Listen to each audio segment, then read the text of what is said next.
Okay. So the time now is, good morning everyone. So the time now is mag 4 na naman ng umaga, and papunta ako ng school ngayon. Tapos ayun, papunta ako ng school ngayon, and then inaatak ako ng voice to scalp, pero wala nang walang signal dito, walang wifi, and inaatak ako ng voice to scalp, and meron doon sinasabi na message, and it's so weird kasi nga mayroon sinasabi na message na ganito, ganyan, and I don't know these people who always message me, and ayun, kukunin ko yung kailangan ko sa school bago ko makalimutan na naman, and always na kinukwento ko sa asawa ko about that there's something na I remember, but I don't know where is it. Tapos di ko alam bakit. There's someone always remind me for something at I always remember it, but di ko alam bakit. Meron isang tao always remind me, nire-remind niya ako, tapos hindi ko maintindihan yung mga message, and lagi kong sinasabi sa asawa ko yun, at lagi kong sinasabi na may mga bata ganyan, and hindi ko maalala kung saan, and there is a birthday ganyan, and there is a house ganyan, always na nasa panaginip ko kahit nung sa ibang bansa pa ako, and I always kinukwento ko sa mga kasama ko nung OFW pa ako. There's someone that I don't know if there is nangyari sa akin, nagkaroon ako ng parang amnesia or what sa nangyari na yun, and not only that, because I always parang kinukwento ko rin sa lola ko before, and my lola's always said that forget those people because those people hurting you before, and sinasabi rin sa ilog talaga na there's something hazing happening to me that kumbaga hindi ko na raw dapat isipin yung nangyari na yun, and kumbaga burahin ko raw sa isip ko yung nangyari na yun. There's a hazing going on to me, and parang yung lahat na mga memory ko raw ay nawala. Yung sa ilog ang nagsasabi noon, and hindi ko rin alam ano ba yung nangyari na yun, and so weird talaga, because there's something hazing na nangyari na I always remind me for something na hindi ko alam kung saan nangyari, and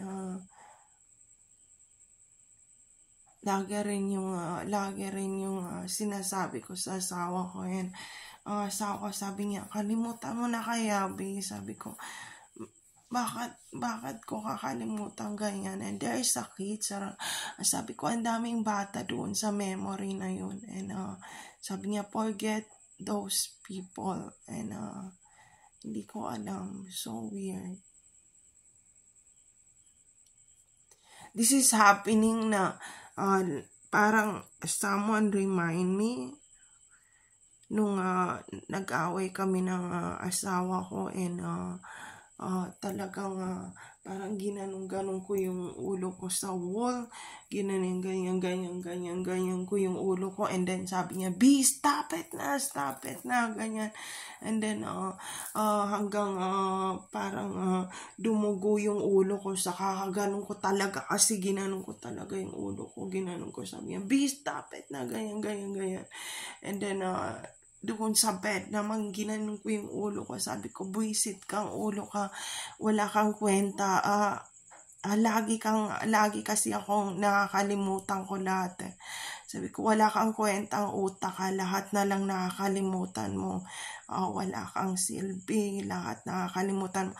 Lalo na nung bago pa kami ng asawa ko, lahat nakakalimutan ko talaga. And sasabihin ko, umupo muna ako, ganyan. And then, sabi ko, nakalimutan ko na naman. And laging sinasabi ng mga anak ko na, Mami, please, remember those in your mind, ganyan.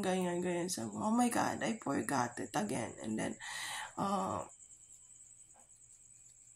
wala, naiyak na ako kasi laging sinasabi ng asawa ko na, forget those people hurting you.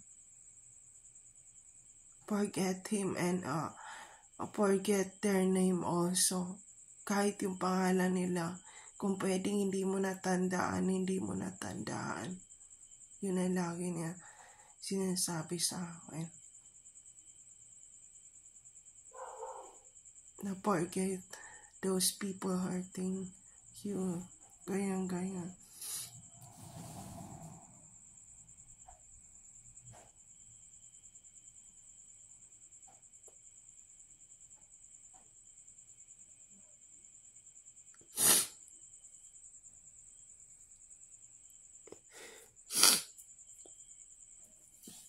So, ayun, meron akong kukunin ngayon sa school and dapat makapokus tayo ngayong araw na to.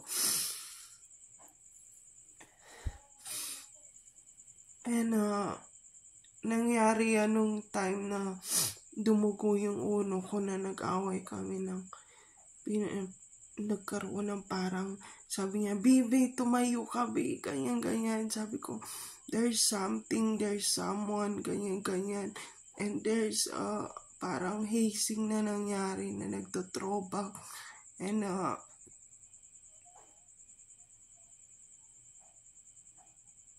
may mga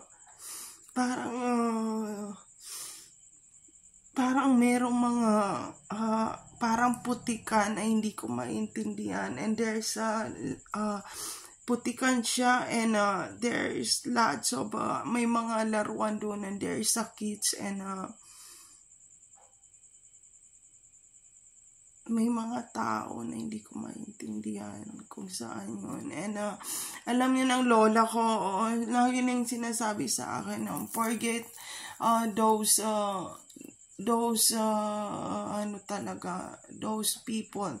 How you forget those people if every day of your life always remind you for those someone that you always talaga na binaparemind na dapat maalala ko. And hindi ko naman talaga fully remember talaga yung lahat ng details, but there is a hazing and there is a happening na diba, parang ni-reformat lang yung isip ko, parang ni-reformat lang yung utak ko and nagre-remind sa akin lahat nung nangyari. And there's a kids na lagi kong sinasabi sa asawa ko. Kahit nung wala pa kaming anak, lagi akong gumigising and lagi akong sumisigaw and gumigising and sinasabi ng asawa ko na, forget those people. Yung wala pa kaming anak nung bago pa kami. Lagi niya sinasabi, forget those people. Kasi nga lagi ko siyang ginigising and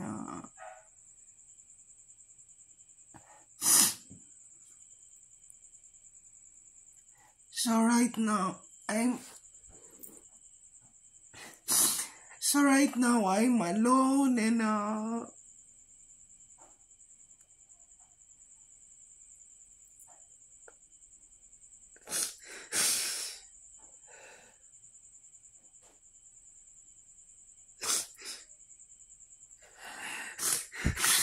siguro there's something hazing na nangyari rin sa asawa ko.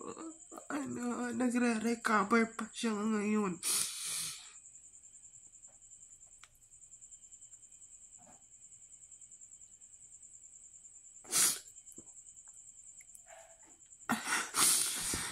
So, yun, there's no safe place to all targeted individual out there. Take care always, everyone.